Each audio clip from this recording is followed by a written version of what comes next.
Hello, son. How are you today? Hello, Dad. I am well, thank you. How are you today? It's all a bit Jerry Jackson, this, isn't it?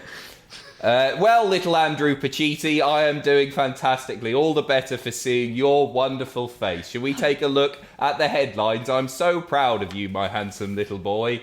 WWE are currently on a signing spree with around 24 new wrestlers signed. We have the reason the women's title match at NXT TakeOver Vengeance Day ran short, and an update on the reported heat between Sammy Guevara and AEW. We'll tell you more in a bit. So kicking things off with the news that WWE are on a signing spree. They are signing huge numbers of wrestlers right now. We found out about a few of them yesterday, but we've got a quote here from the Wrestling Observer. Andrew.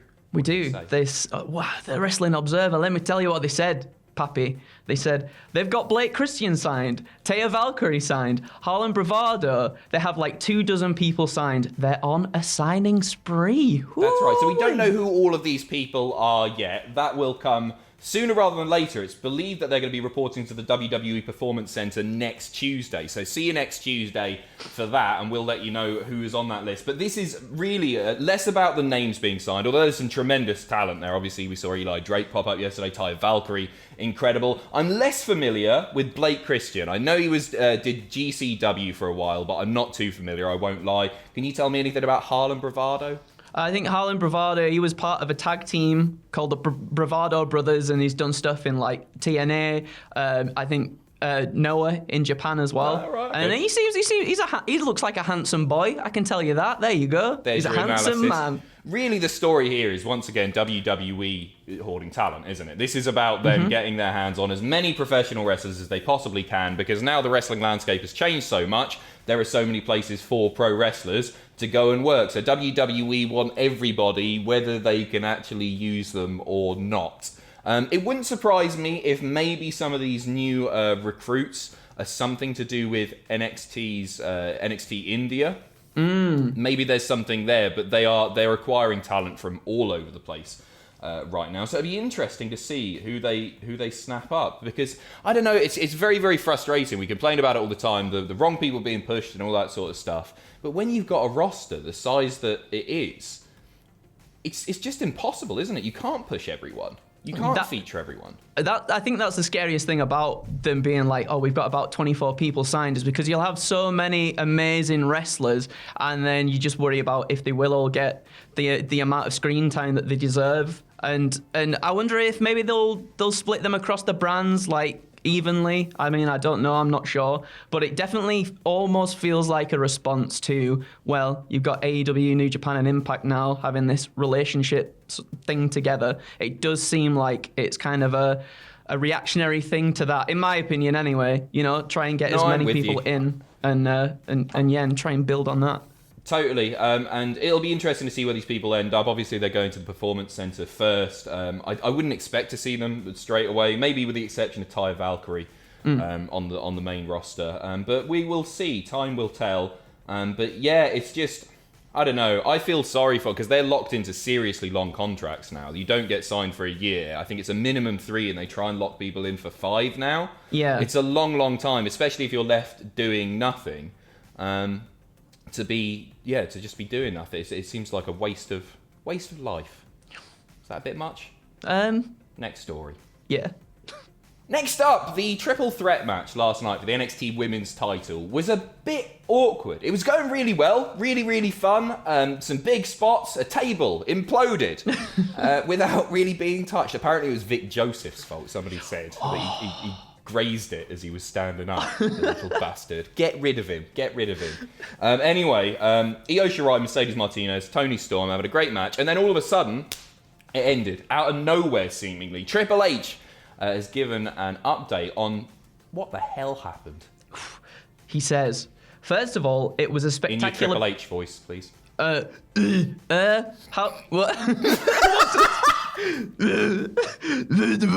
Just like that. No. Keep going. I'll do it. First of all, it was a spectacular performance from all three. As far as time goes, they had all the time they wanted. They had a window that was much bigger than that. I think bell to bell, they went somewhere in the neighborhood of 12 to 13 minutes. I think that's what they went to, but they had what they wanted. It was laid out at 20 as a window. I know there are a few things in there that didn't go as planned. Not necessarily mistakes on their part, but, tables breaking, things happening outside of their control that made them go different directions. So I think what he's saying here, and the reason for this is, they got all their done in way less time than they planned to. It was meant to go 20 or so, but they got everything done in 12, 13 minutes, and so the match finished, and that was it. But it was the weakest match on the card. I thought it was a very, very good takeover last night, but it's just quite jarring to see the match finish in that way. It was a shame. It was a shame, to be honest. It's been, especially since we haven't seen Io do anything really with the belt since maybe, I think, either November or December last year. I want to see more of her. She's not been on TV that much either. It did feel like a weird build-up to this whole thing as well. So, for it to end just all of a sudden, maybe we'll get something more between the three of them down the line somewhere, but yeah, it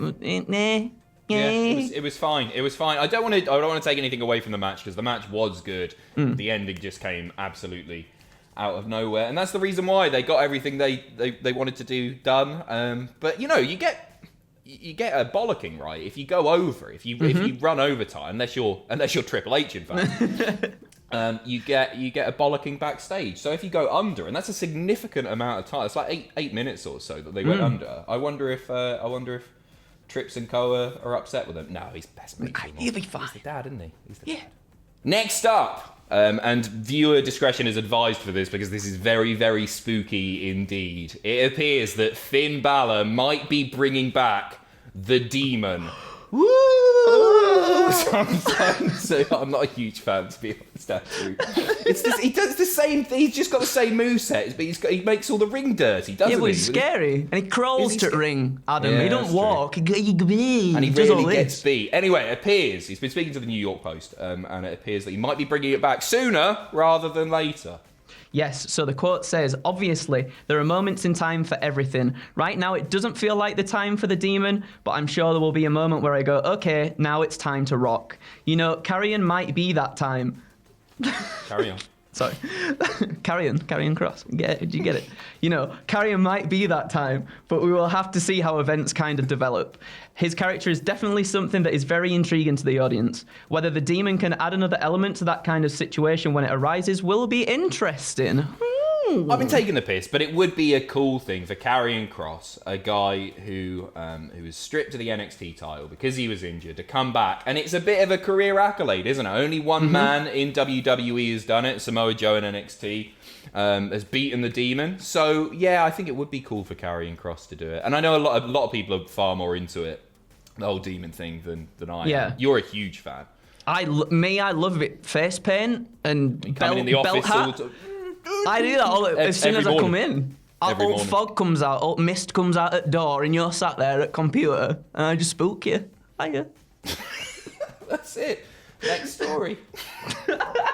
Next up, it was reported over the weekend that Sammy Guevara has heat with Tony Khan because he was asked to do something on an Impact Wrestling show. He didn't like the creative. He complained about it, but then he turned up to work to do it anyway. But then Chris Jericho got on the ringer, and he's like, Sammy, go home. Don't worry about it, mate. Don't worry about it. And apparently, there was big heat between Sammy and Tony Khan because it might have jeopardized or at least damaged the relationship between Impact Wrestling and AEW. Big Daddy Meltz has given us an update on this, though.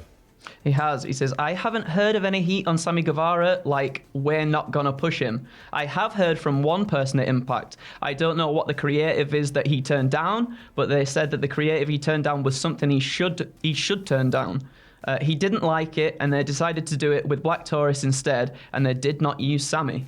So it sounds like it was bad creative. He went, I don't really fancy doing it, but I guess I'll do it if you want me to. Because he turned up for the thing, and then they chose not to do it. A lot of people were just saying this was a total work. Anyway, people didn't believe it.